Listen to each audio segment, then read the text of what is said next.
On this edition of In the Gun, a leadership change for the WVU football program and a recap of the regular season finale in Lubbock. All that and more on this edition of ITG. You are now watching Believe. ITG. With Wes, Owen, and Jed.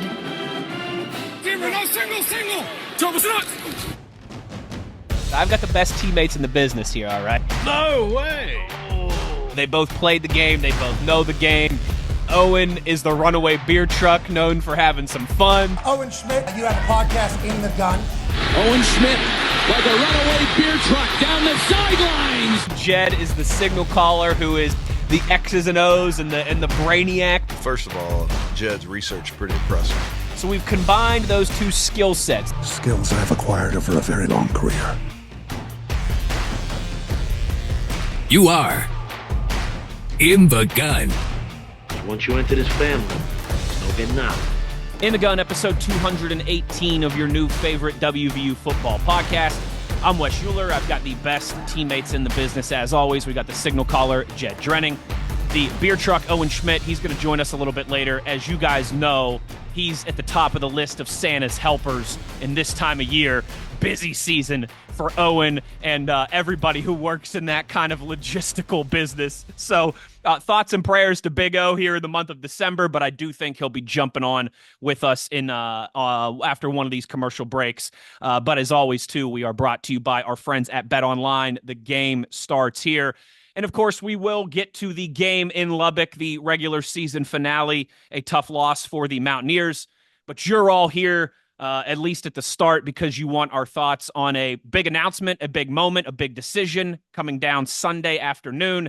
The WVU football program has made a leadership change in the football program, that Neal Brown is out as the WVU head coach after 6 seasons and a 37-35 overall record during his time at WVU, 4 bowl games in 6 years. If you include this year, obviously, that he will not be coaching. Chad Scott will be the interim coach for the bowl game if you missed that, but we'll get to that a little bit later. Couple things that I think are when I think about Neal Brown's 6 years, the last 6 years in Morgantown, there are 2 things that immediately come to mind to me that are undeniable. And I'm going to start with the good. I'm going to start with the positive because I think he deserves that. And I just think in general, you guys know, we've never been the podcast that likes to crap on people and kick people while they're down or anything like that. So let me start with the positive. Neal Brown is a good man, a great man who embraced West Virginia, who embraced WVU, everything that encompasses that, our history, our culture, what makes West Virginians, what makes West Virginia University. He was loved by his players. You've seen that over the last 24 hours or so. He did great things in the community. He ran a program the right way with the right culture. I think that's probably the best way that I could put it. Everything from the Chambers program, which we've highlighted on here on the show before, and the opportunities that that's opened up for football players in their post-football careers. You never hear about academic issues, suspension issues, guys getting nabbed for drunk driving, guys getting nabbed for getting in fights on Friday nights at the bar. And these things matter. At least they should. They matter to me. I hope they matter to you. Winning is first and foremost. There is no sunshine and rainbows at this level if you don't win, but those things matter, and they should make you proud. Regardless of the on-field product, that part should make you proud, and I think at least grateful for Neal Brown in that aspect. That is, I think, the grace that he deserves from me, from you, from everybody here in Mountaineer Nation, and I'm sure Jed will add to that here in just a moment. The second thing for me is this, though. There's been a clear disconnect, an undeniable reality between the expectations of the WVU fan base and the leadership of the WVU football program, especially recently, that I think is the noise has become so loud it's impossible to ignore. There's been a few times in the past, and maybe even once or twice this year, where some of the comments made by Neal Brown in press conferences and coaches shows and things like that made it seem like Neal Brown thinks it's very hard to win at WVU or in Morgantown. And maybe he's right about that. I mean, it is. Heck, Jed and I have spirited conversations all the time about what realistic expectations we should have for the WVU football program. It's actually, if Jed and I recorded it sometimes and put it on here, it'd probably be some of our best rated content. We've had very spirited debates about what we are as a program, particularly in this NIL era, particularly in the college football 2.0 that we've talked about. But I think there's a clear disconnect between the fan base and everybody else involved in what those expectations are. And again, that might be right or wrong, but that to me can never be the attitude. You're never going to have great success if you don't truly believe you can. And that's in any facet of life. And some of those comments, right or wrong, some of those comments which, listen, I think the whole "did you have fun, was the weather nice" thing that WVU fans blew up a couple months ago was blown out of proportion. Neal Brown also did say we're 5-5, we're not 0-10, which I think it's hard. It's hard to slice that positively when he said that just a couple weeks ago. When I think of that, I juxtapose that with what Joey McGuire said recently, of course, the head coach of Texas Tech, that they should be playing in the Big 12 championship game. The losses that they had are going to haunt him this offseason. And I think that's what WVU fans want to hear.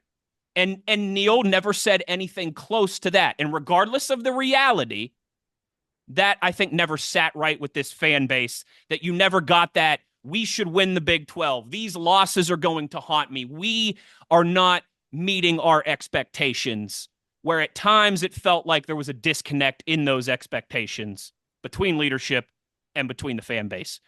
When I heard Joey McGuire say that it's going to haunt him this offseason, that Texas Tech is not playing in the Big 12 championship game, I thought, even if he doesn't believe that, that's what the fan base wants to hear.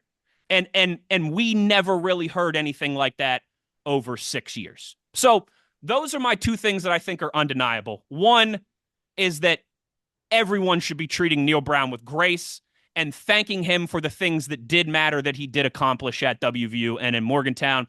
And the second thing I think is that just there has become a disconnect that's been hard to ignore. And, particularly when you have a game go the way that it does on Saturday, it wasn't a close loss. It was an uncomfortable loss. And so that's, Jed, I think, kind of my opening thoughts on everything that transpired. You've been sitting there patiently, and I've been talking way too long. And like I said, I know you can allude to some of the culture stuff, some of the great man that Neal Brown is that I touched on as well. So the floor is yours wherever you want to go with any of that, partner. That's well stated. And let me even start by contextualizing, because I listened to Coach McGuire's presser last week. First thing I noticed, it was 61 minutes. I've never seen a weekly presser 61 minutes. And I watch these things all the time. But the parallel that I saw between what Joey McGuire said and even what Neal said about the 5-5, it was two coaches who have been hearing a lot from their fans that their team's worse than they actually are. Texas Tech fans, they lost a couple home games in a row. They were down on that team. They really were. And they were talking like they were a terrible football team. Their fan base had been. And he was pointing out, not only are we not terrible, we should be playing for the Big 12 championship. We're not what you're claiming we are. So there's the parallel. What Neal Brown was saying was, why are you talking like we're 0-10? We're frustrated that we're 5-5, but we're 5-5. We're not 0-10. So that's the thread drawing those two things together. Joey McGuire was frustrated that his fans were basically calling his team out for not being as good as he felt they were. And so was Neal Brown. We're better than what you're saying we are. Even our record's better than what you claim it is. So that was the parallel that I saw. And I think with the situation with Neal, let's put this in perspective in terms of expectations, right? We were picked to finish 7th in the Big 12. And you might think, well, how in the world would you expect a first or second place finish? Well, again, put it in its proper context. 2 years ago, just last year in 2023, we were picked dead last in the conference in the preseason. We were picked 14th. And did we exceed that? We wildly exceeded that. We won 9 football games. We were 6-3 in the league. So in that sense, you understand how it would follow then that maybe the fans are looking at a 7th place prediction, saying, well, hey, last year you told us 14th, and look what this crew did. They won 9 games and you said they're going to be 14th. And now you're saying they're in the middle of the pack and they're 7th? Just imagine when they exceed those expectations this year. We could be playing for a chance for grand prizes. So that's where the disappointment comes. It's not from the media prediction of 7th place. It's from the relative attachment that the fans placed on that based on what they'd seen. And I understand that. I understand expecting more because look, when we're at our best, when are we not exceeding expectations? So there's absolute merit to that. But it's easy for me to say, you talked about the culture piece, Wes. I've been around a lot of locker rooms in my years on this earth, right? A lot of locker rooms, just a lot few. of locker rooms, just a few that have struggled, that have won, that have done both, that have done everything in between. And what I kept thinking throughout the course of this season was, I mean, the stress and the strain was palpable. The frustration was palpable. They recognized, again, we're tired of hearing how terrible we are, and we're 500 within a couple plays in the fourth quarter, beating 3 or 4 good teams. We're not a winless team getting beat by 4 touchdowns. It's not Texas Tech every week, okay? And that the team was frustrated, and they wanted so desperately to change that narrative on the field, between the lines, and they knew that only happens if we make the plays we're not making. Sometimes the weight of that overcomes a locker room, and it transforms into finger pointing and riffs, and there's just gashes in the culture that can't be overcome. I didn't see that. I mean, there were so many times that I kind of expected this is the kind of time I'd see it. I didn't see it. The locker room held together. The finger pointing wasn't a problem. It's a locker room populated with good kids. I mean, I'll say that. Culturally, it's on very solid footing. And I would start with that. Whoever the next head football coach is at West Virginia, as the baton is passed to them, it's a very stable baton. The building is in a good place. You touched on it. There's no 2 a.m. phone calls. Academics, all the things that used to matter, we're in a good place. It's just we've only won half our football games. And when you only win half the football games, people have expectations. They're going to act like you won none of your football games, especially against the better teams. 3-17 is not going to get it done. We've talked before about our history as a program. We're used to winning a little more than 1-4. Not 1 out of 6 or 1 out of 7 games against ranked teams. We're used to winning 27%, 28. So winning 3 out of 20 isn't good enough. You got to steal more wins than that. Everything that West Virginia has ever done in athletics, in any sport, that we remember and we cherish is something we shouldn't have done. And that's what makes it beautiful. That's what makes it West Virginia. You had no business doing any of the great things we ever did. And we could just go through the list from Final Fours to Elite Eights to BCS wins, whatever it might be, playing for national championships against having the logo of the National Basketball Association. Absolutely. A state with our population, our resources, we shouldn't be doing that, but we have. We've always found ways to transcend what the world's expectations might be of us and come away with more. But since we entered into this college football 2.0 phase in 2020, that's not been the case. And we've struggled to find our path. And I try and correct people all the time. Look, we need to find our path to success in college football 2.0, but we don't do so by pointing to how we won in college football 1.0. Stop it. Stop telling me how we did what we did in the old version of college football. That's dead and gone. That's part of the dustbin of history. We need to find a new path and a new way. You can no longer be a completely developmental program that develops kids and retains them and keeps them for 4 and 5 years. That's gone. You can keep some of those kids, but a lot of those kids are going to get plucked away. That's just the nature of today's game. So you need to find a new path. And that's what we're in pursuit of. And we hadn't found that with Neal for a host of reasons. Maybe it was a miscalculation of talent at certain spots, at certain points. I might even go back. And in some ways, it feels like you still wrestle with this, but part of what made Neal successful when he was at Troy was Vic Koenig. he could lean on him as the omnipresent defensive eye, the voice of reason, this battle-tested veteran defensive play caller, and trust him. Say, hey, I'm going to call a game offensively to play into your hand defensively. You hold up your part, we'll be fine. And that's what they did. They played three-phase football, and they had 3 consecutive 10 or 11-win seasons. And he brought him with him to West Virginia. And after one season, you kind of saw what happened. Then he's left to gamble with what he does from within or otherwise, and made some moves from within a couple times. And defensively, it didn't work out. Again, in part, maybe we missed on some personnel. In part, we didn't call things appropriately. Maybe it was a combination of all these things. But whatever it was, I mean, I'm always going to think that, if ifs and buts are candy and nuts, to be Christmas every day, right? If Vic Koenig was here, I think we're consistently a top half of the Big 12 defense each year. I'm not saying we're going to be number one like we were in pass defense in 2020, his first year gone. But I do think that he would have been a model of consistency, but that's neither here nor there. We'll never know. We weren't able to adjust and overcome, and we couldn't compensate elsewhere. We weren't able to consistently outscore people with these defensive deficiencies. So that's what happened between the lines. You started with a situation in which you inherited a tough roster. It was difficult. You had Colton McKivitz and a cast of thousands, really. I mean, your quarterback that you inherited was Jack Allison. You had to go out and find Austin Kendall and get him to transfer in, and so it was less than optimal. 5-7, Neal's first year felt like a 10-win season. You know what? I mean, and Wes, that's what I keep going back to in my mind's eye. I'm like, that was the only glimpse of college football 1.0 I had with Neal Brown. Was him exceeding what I expected his 1 year in 2019 under the old way. I thought we'd win 2 games that year, maybe. I mean, we lost everybody. And you know what, Wes? I'll never forget when we upset TCU to close out that season, which nobody expected us to do. TCU was battling for a bowl bid. We were not. I was walking out of the tunnel, out of the locker room with Neal to the bus. And he said, Jed, I might be able to get this thing clicking a little faster than I thought. And I believed him.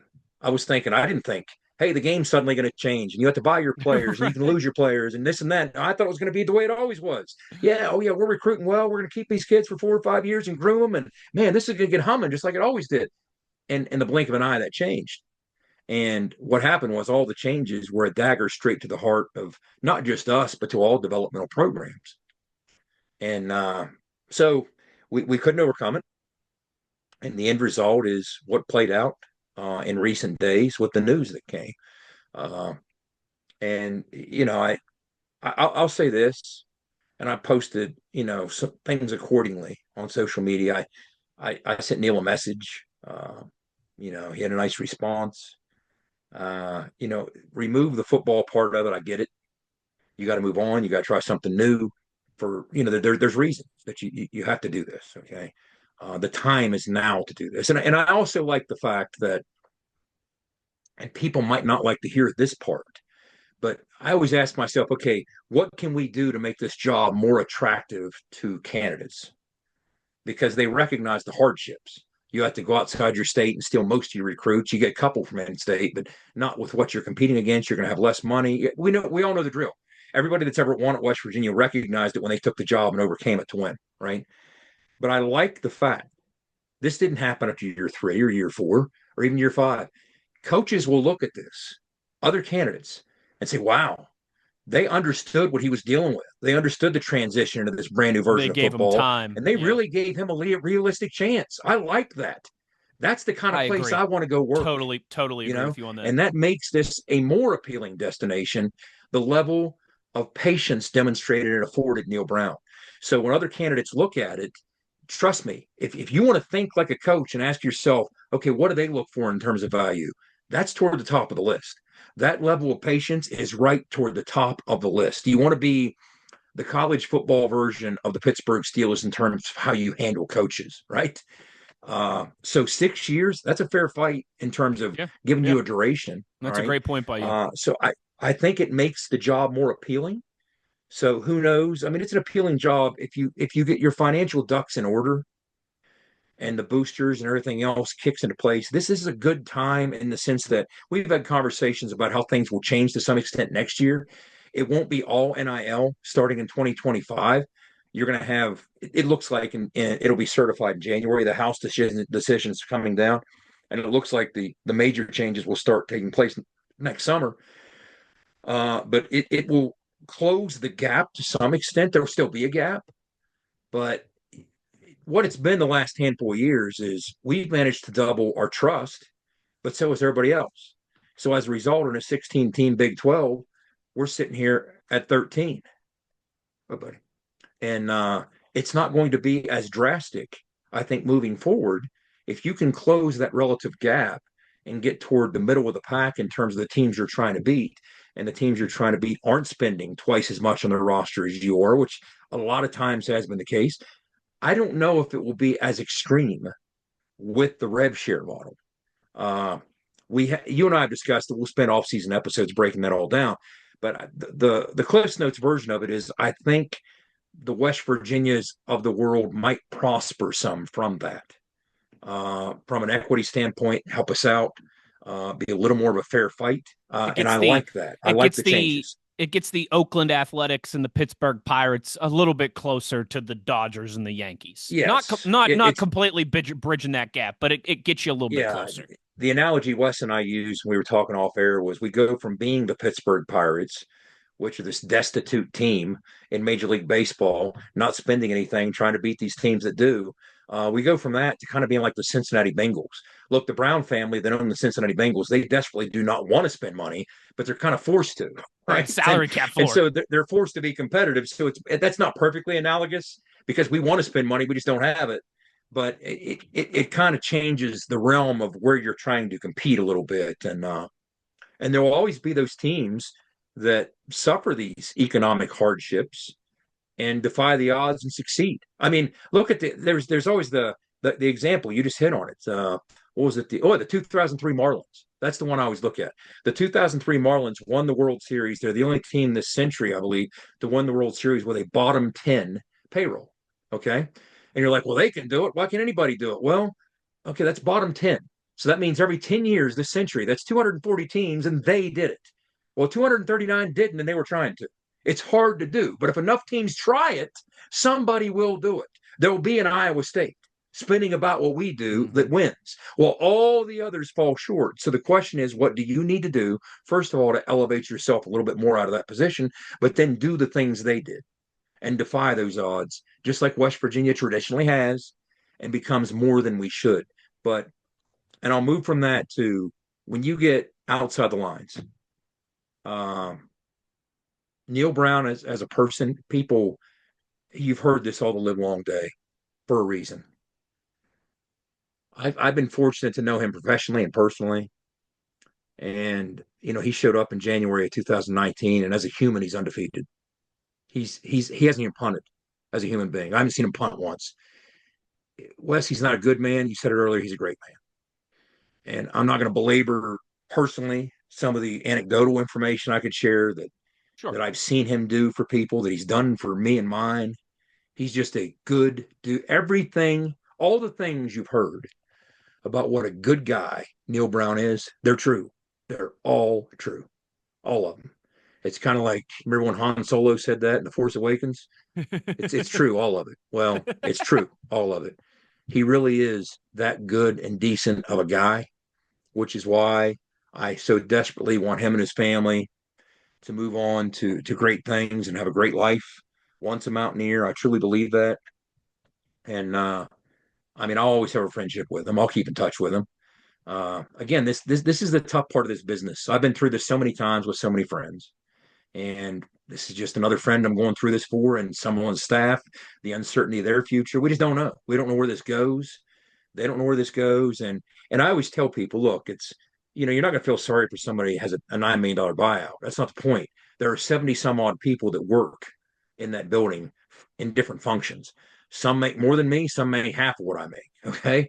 So I just, even like earlier this year, Wes, in my day job, okay, my chief competitive product, they cut nationally their entire sales force. And I had some of my clients saying, "Boy, I bet you're excited." And I wasn't excited at all. Okay, that's part of any profession that I hate. I hate to see people suffering hardship or out of work, like these assistants and these staffers. I hate it, hate it, hate it, hate it. More so than any other part of this job, but you know what you're signing up for. It doesn't make it any easier. Uh, so I've always tried to do whatever I could to help folks out in these situations, and I've reached out to some and told them as much.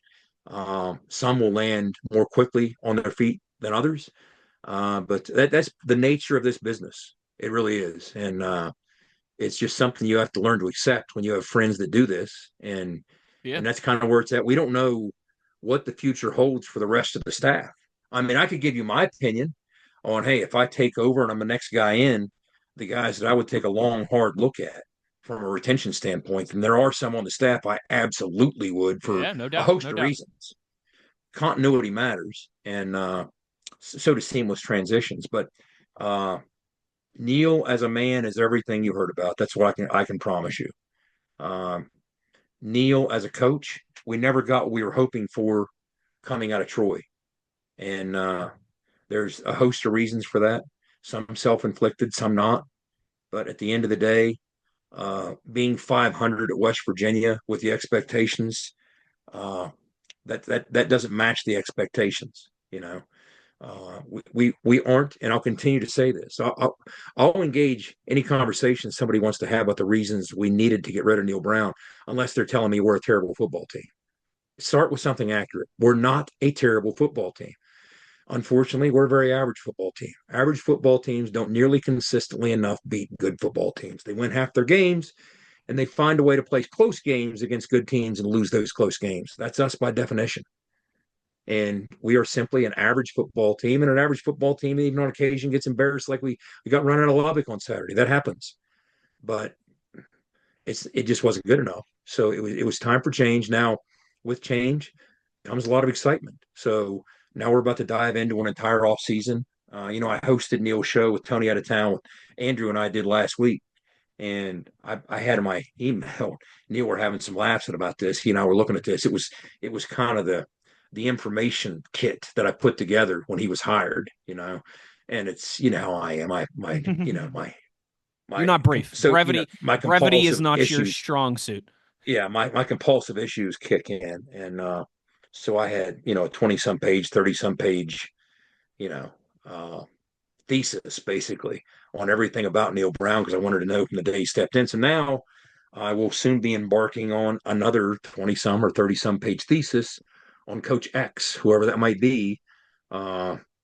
Whether I Nick know, Saban. whether I Nick don't, Saban. whether We'll break the Mayweather, news. whether We'll not. break the news now. It's going to be Nick Saban. We got you. Don't Nick's worry. coming in. Yeah, Nick's coming in, and Pat did go out of his way to go as far as to say it's not Nick. All right, it's not Nick. I'm glad he Okay. clarified that for us, because I was really holding on. And by the way, that's why we kind of wish Owen was on here, is because Pat was saying, I've been working the phones all day. Well, guess who one of the guys was he called? It's Owen. Yep. So Yep. I can't imagine what that conversation was, but yeah. So moving on, now it's time to look ahead. We got National Signing Day this week. We have a portal window opening up. So everything is going to happen at a blistering pace. The hire is going to be made relatively quickly, no doubt about that. And yeah, just be cautious of what you trust in these troubled times. Okay, Jed, you mean wait? You telling me if it's on the internet, it might not be true? Well, just remember, oftentimes those who know the most will say the least, and those who say the most know the least. And that's a pretty good rule of thumb for what you're going to hear. We're not a breaking news outfit. That's not what we are, Wes. I mean, it's like, we even talked about it. Like, I thought maybe the best thing from our side would be, you felt compelled, because it was such big news, to put out some sort of message for our fans. Hey, here are our initial thoughts. This is going on. I'm sure you heard. And I thought, this is not a good time, okay, for us, because I thought the best way to do it, I didn't even need to be involved. I just thought you could do a good job of that. And but you were on the road. You're coming back from Cincinnati, so I doubted you'd be able to. And of course, you got home late, so you couldn't. But that's why we didn't put anything out. We're not a breaking news outlet. That's not what we do. I think people listening to the show know that's not what we try and do. We know our place in this world, and that's not it. Other people have that job and do a good enough job of it. Um, but yeah, that's kind of where we're at. But now, wishing Neal the absolute best and his family and the staff, whoever moves on, whoever stays, and but now we're going to have focus moving forward on okay, what's best. When you look at, I did a show in Waco earlier today, and part of my point to them was I've said this many times. I was like, well, I wish you guys got your way and fired Dave Aranda. So we'd have less of a problem right now, wouldn't we?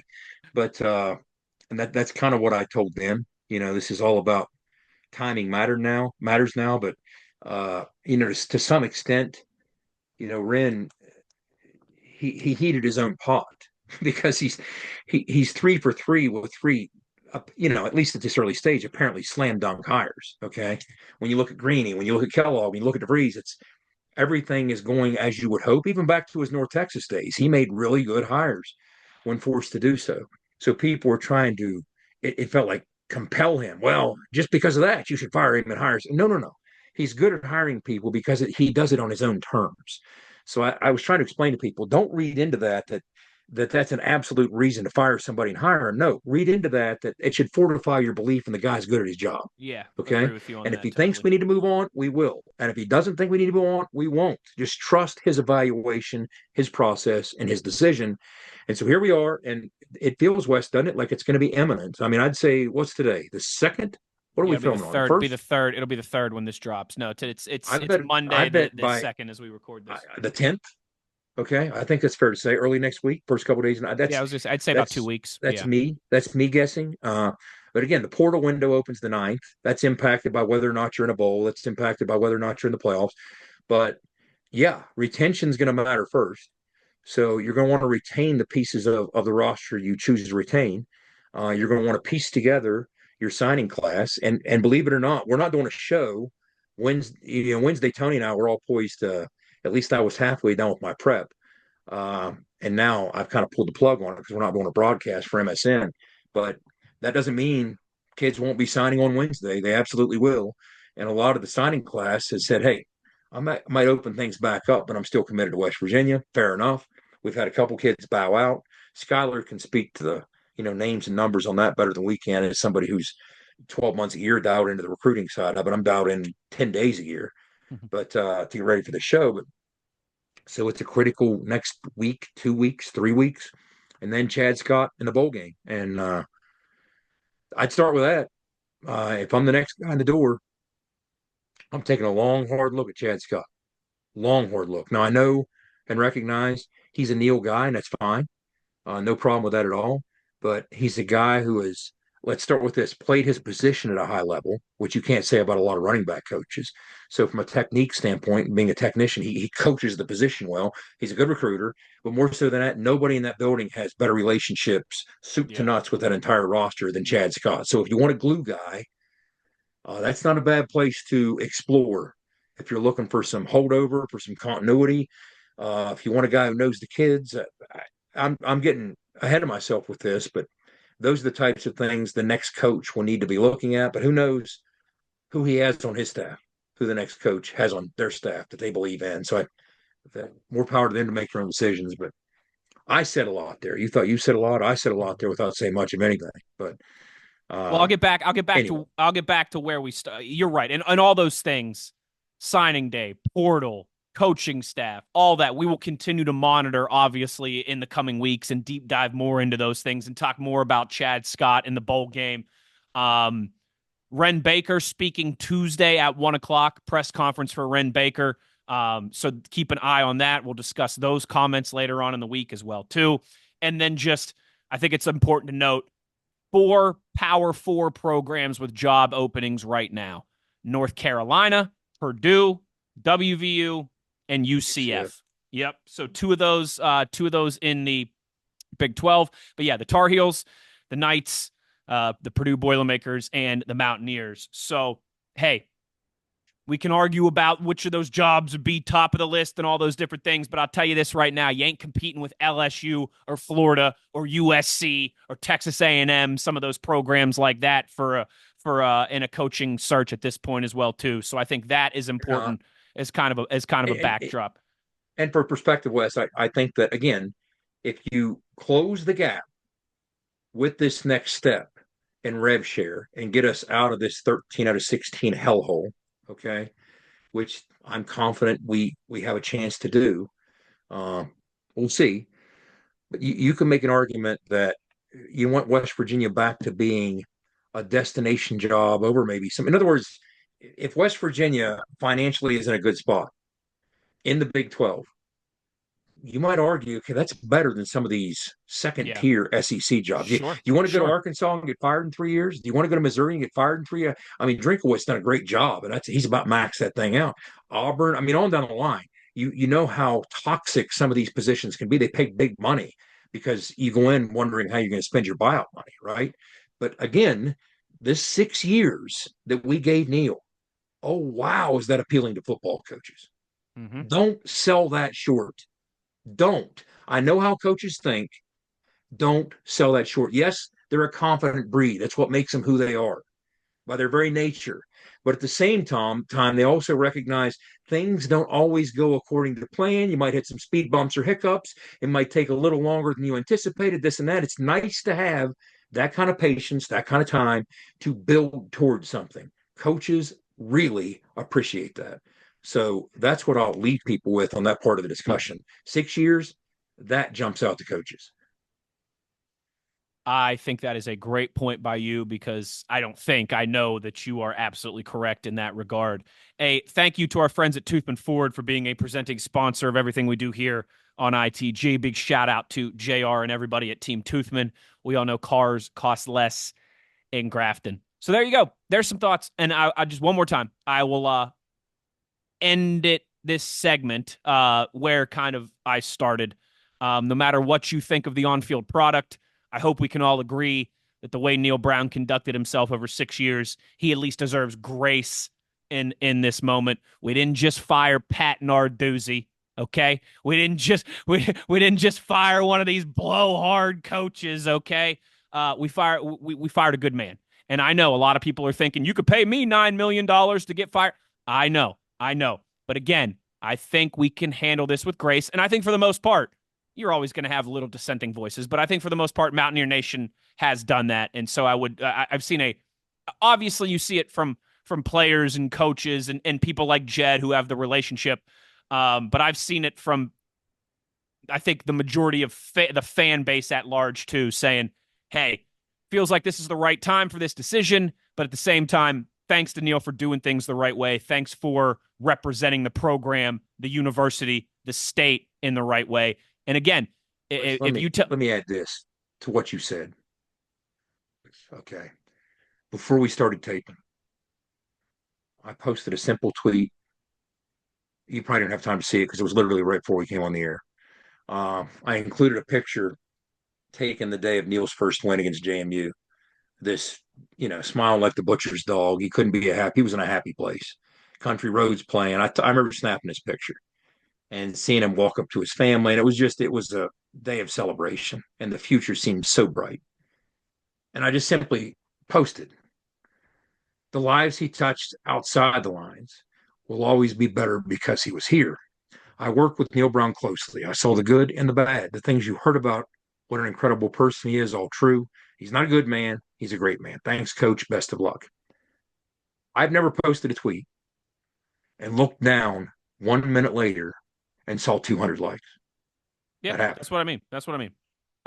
It's Wes. It's at 791 and counting, and this hasn't been that long. A few minutes. And again, so that makes me happy. That does make me happy because the high road.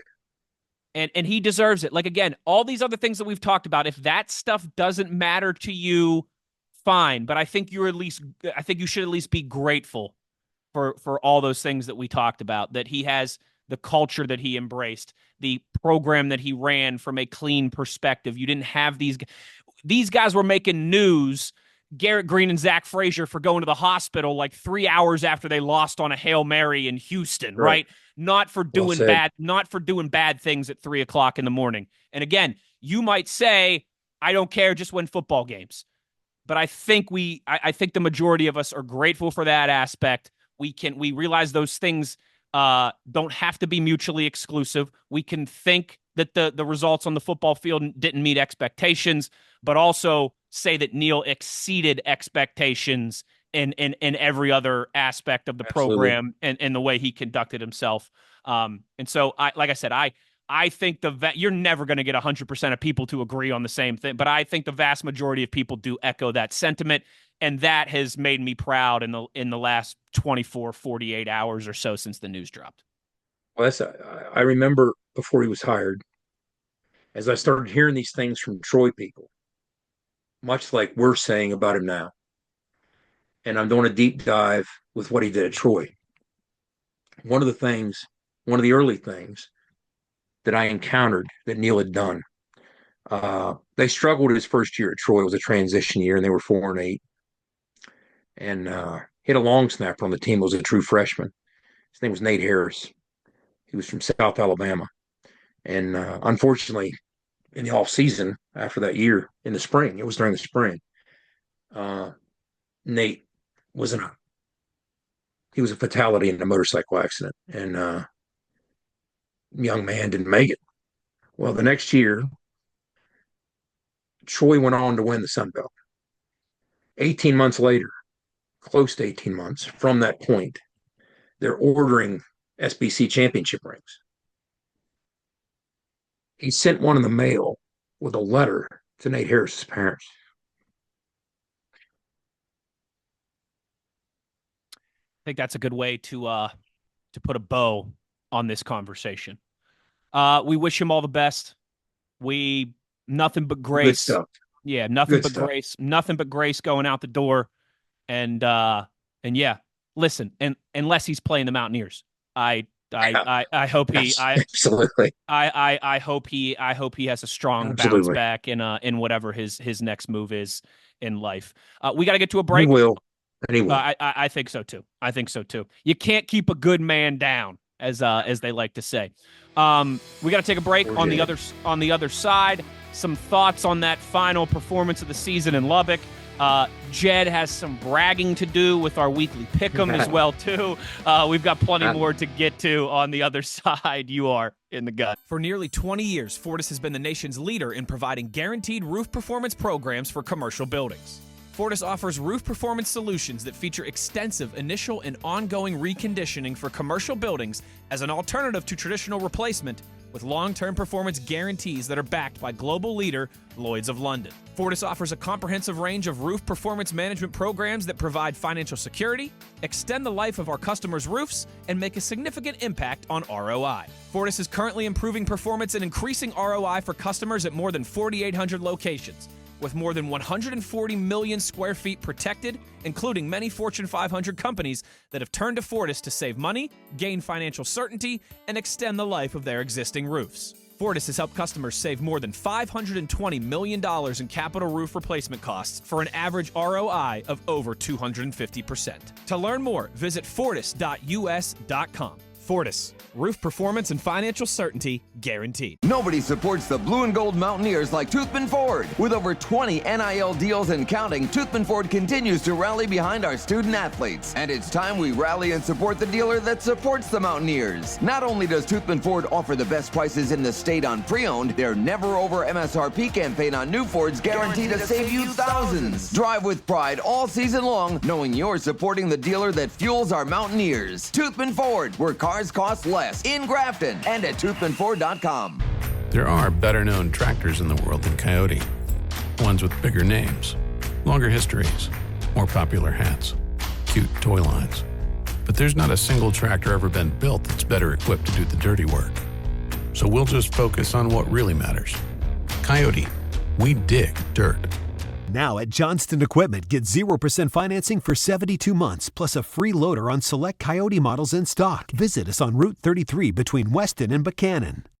Back in the gun here as we roll along a weird episode, I think it's safe to say. You know, this is normally we'd be sitting down here to recap a game, and you have a leadership change, a head coaching change, that obviously shakes things up.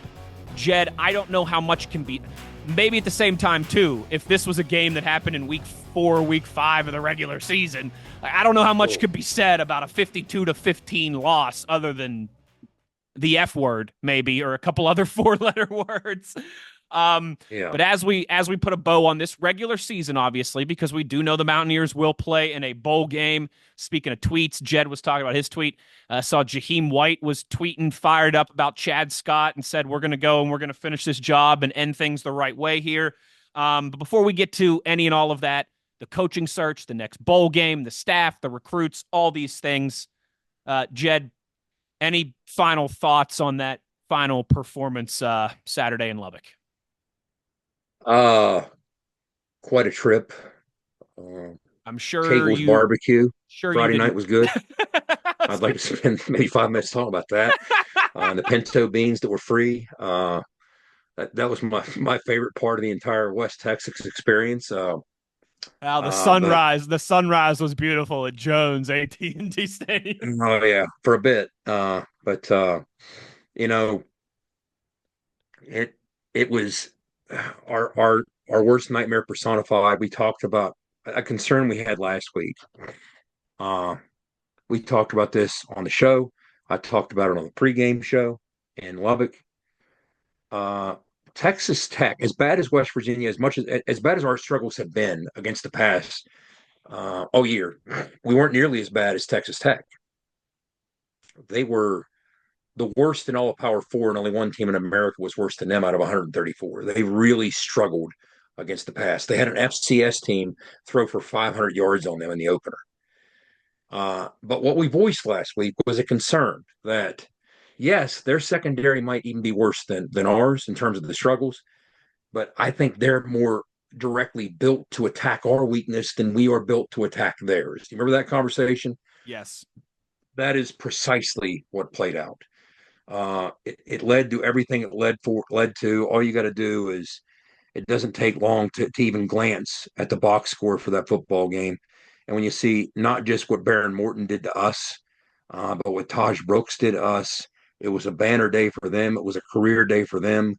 They were doing everything they wanted to and more, even, as you know, by halftime. And it started off, we had a couple red zone stops.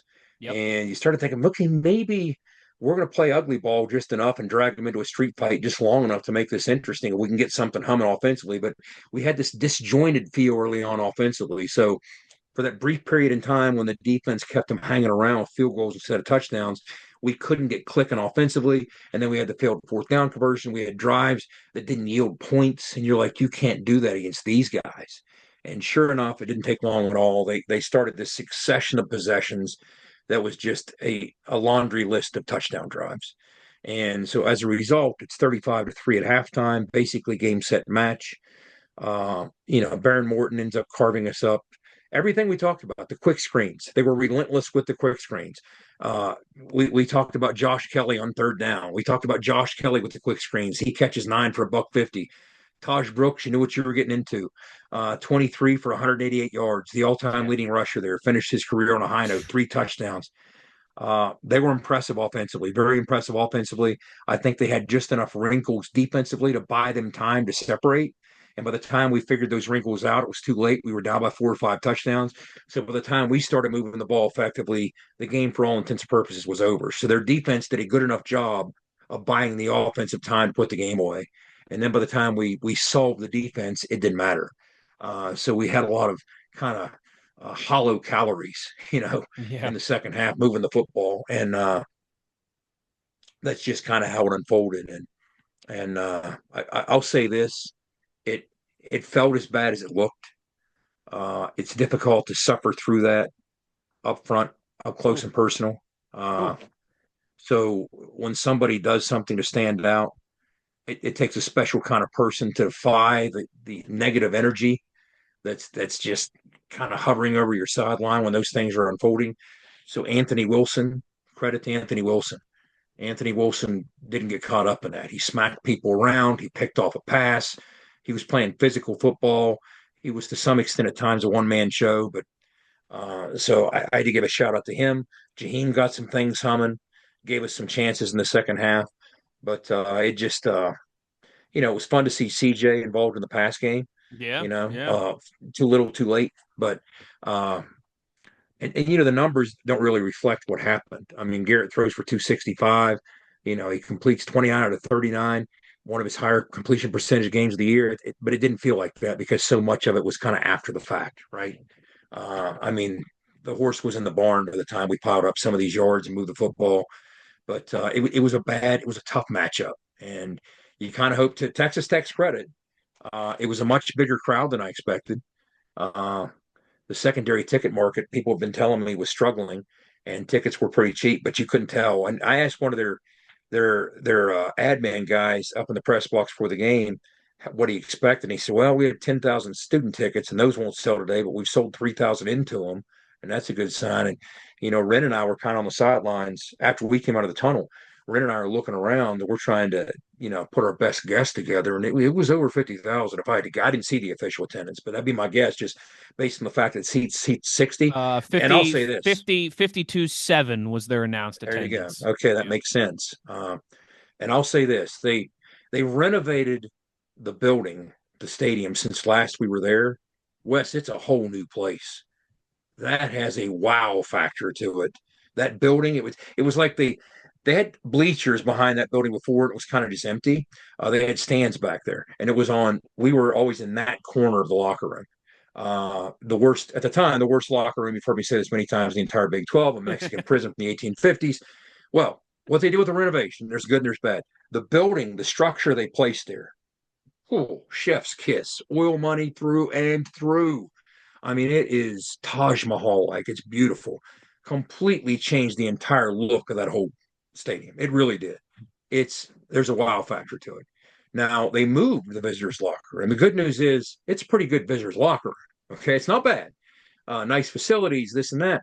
The bad news is I think it's somewhere outside of Midland, Texas, because the two longest trips I'd ever experienced, I don't know about you, but in the NFL, but at the college level, in all these years I've worked with the Mountaineers, the two longest I remember, Rutgers was always, Owen and I have talked about this on the show. It's a journey from Rutgers locker room to the field, and Houston. Those are the two longest. I'll tell you what, Jones AT&T's upgraded visiting locker room said, "Hold my beer, hold my tortilla," because it is a journey. A journey. I mean, I'm going to post a picture that I took, because when I went to see, I'd never been in the new visitors locker room, so I kind of got to follow the team if it's a new place to see where they're going pregame, because at pregame I go in with them. Well, I'm typically, as the team breaks down now and goes in, I'm out doing that segment with Dwight and Tony, and it's a live hit on the field, so I can't go right in with the team. So I went afterwards, after the hit, and I went down looking, and I thought, well, there's only one place they could have gone, and it was up this massive corridor that seemed endless. It would stretch into infinity. I'm like, that can't be the visitors. There's no way. It's way up there somewhere. So I asked one of the security guards. They said, "Yeah, it's up there." I was like, "Are you serious?" So sure enough, I made my way all the way to the top, and I still wasn't there. So I had to migrate around the corner, and it was a journey. But long story short, that was a tough day. I just thought this will put a smile on your face at least. Tough day, tough weekend. I just thought of a brilliant piece of off-season content for us. What's that? So we do this on the Steelers show that I for those, my day job, right? Part of it is I host a show on Fox Sports Pittsburgh from noon to 2 with Arthur Moats, who's a former Steelers linebacker. Right. One of the things that we always do we usually wait till after the combine to do it, because you've got the Super Bowl and the combine in February. Those are massive content pieces, right? So usually in early March we do it. I will rank, because if you include the preseason and the regular season, it's 10 and 10, right? 20 NFL games if you include the preseason 3, 10 at home, 10 on the road, okay? So I will rank the 10 road trips. Last year we had the playoff game in Buffalo too, so 11 road trips. I ranked who had the best media meal, who has the best food for the people like us in the booth, right? And our listeners eat it up. They love it. Number one on my list, SoFi Stadium in Los Angeles, and I talk about the meal and everything. We make a whole hour of our show, and people love it, of me ranking the best to worst foods at these stadiums. You have to rank for us at some point this offseason the Big 12 visitors' locker rooms. You know what? This might be... That's our off-season content piece that we just stumbled into. Well, you know who? You might have the worst now. Arizona? No, because you said Arizona. I thought it was Arizona. It's trash. It might be us.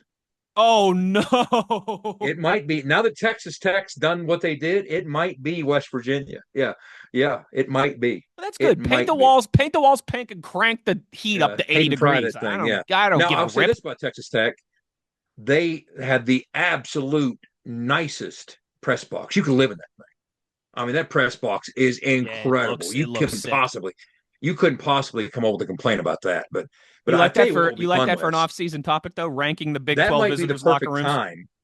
If we talk locker rooms, if we talk press boxes, and we talk food, that might be a perfect time to get Mr. Creedy on here for the first time. Heck yeah. Because Tony can make that stuff sing. We could get Big Daddy on here too. I mean, we can have some fun with that. That would be fantastic. So we'll keep that in the back pocket. Yeah, I wrote it down here. I love it. My little ITG notebook that I keep. I wrote it down here. Perfect. Love it. A thank you to our friend Rick Lewis and our friends at Fortis for being a presenting sponsor of everything we do here in the Gun. For roof performance and financial certainty guaranteed, you got to visit fortis.us.com. Now, Jed, before we go, this has been a tough, some tough topics to kick around on this on this show. But I'm going to let you get out of here with a high note, Signal Caller. I think you deserve it as you recap our final Big 12 Pick'em standings between me, you, Owen, and Skyler. Okay, I just received a call. I had to send a text back. You can tell we're in coaching cycle season, but I'll leave it at that. But let me cycle up through our text thread. Yes, I should have brought my good microphone with me for this show because, drum roll please, we knew last week we had a battle. We knew last week a lot of things would have to break in my favor and Owen's favor because Wes had a 2-point lead heading into the final week of action in the ITG weekly pick'em. You know what I don't have? I don't have a fan pick, so Skyler and I will take care of that on the Phil Steele show later this week. I'll get those from Will Gregory. But we were down by 2 points. And the way we score this, remember, if you place in the top 5, first place is 5 points, second place is 4, on down to fifth place is 1 point. But if you don't finish in the top 5 out of 16 teams, you don't get a point. You don't score. So, again, do the math. Skyler was way behind. Skyler's way behind. So he was out of the equation. Okay. Yes, he got 5 points. He got first place. Skyler's Oklahoma State. I mean, he just wants to flush this season and forget it. And he finishes the season with a 5-point, chunk there. So at least he did that. He finished on a high note. He finished strong. Skyler finished strong. He has good spirit. So you were up by 2 points. So I'm sitting there, and I paid. And a part of it was the weekend that I had after getting back from Lubbock. I was just miserable. So for some twisted reason, Wes, I started paying attention Friday night. And remember what we said. I needed to finish in first place, and I needed you to finish at least in third to tie and fourth to win. So did Owen. Well, Owen picked Kansas State.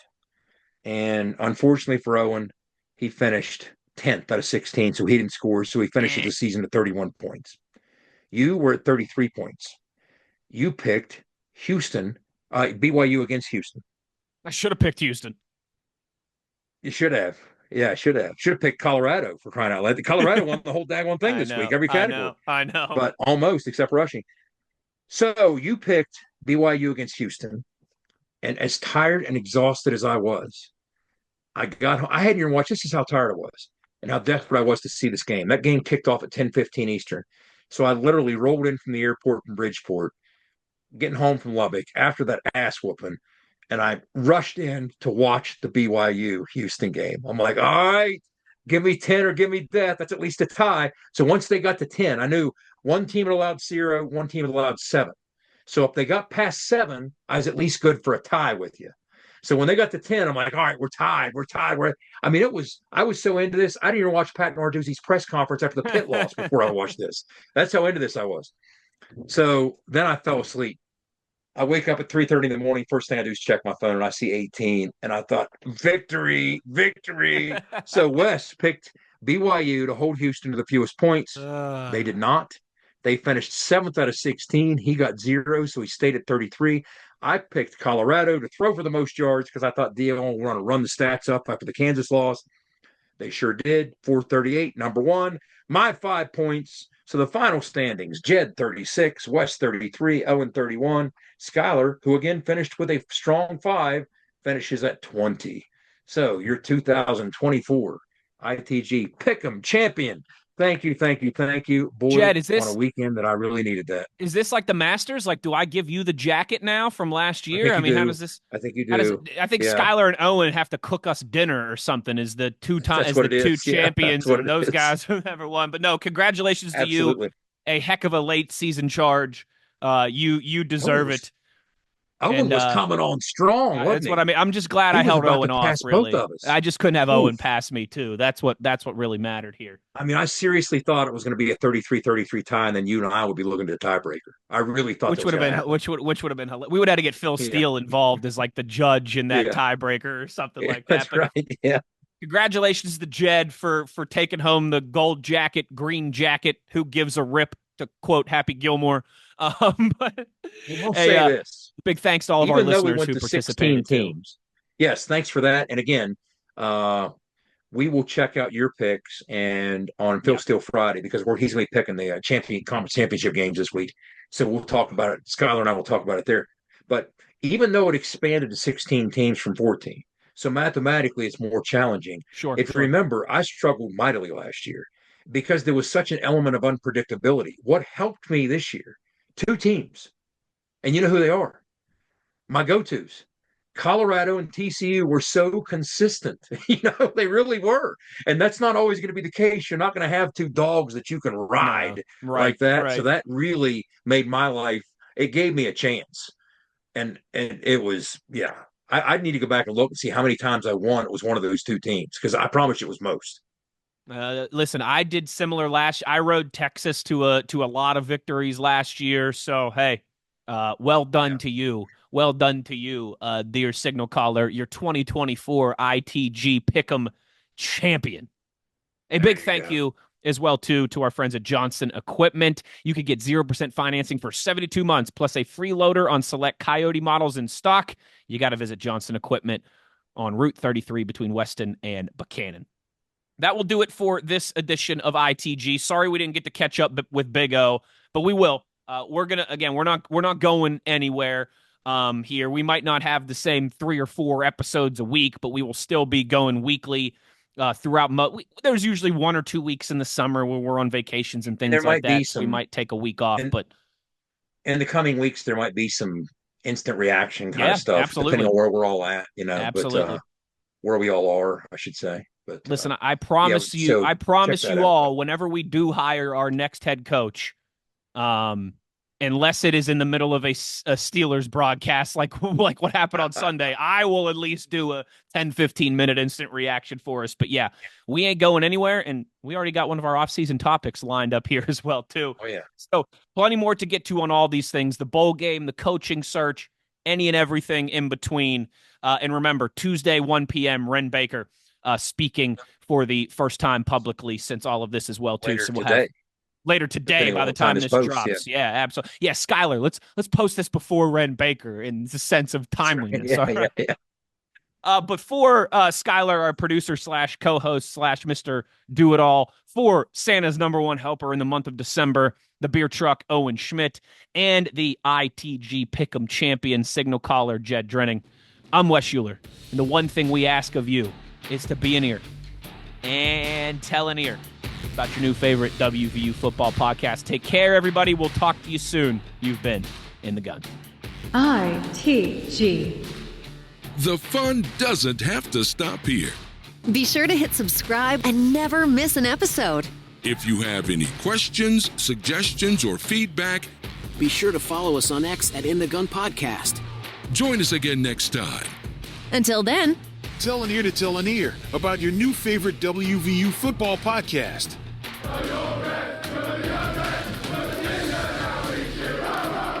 This mission is over. It's over.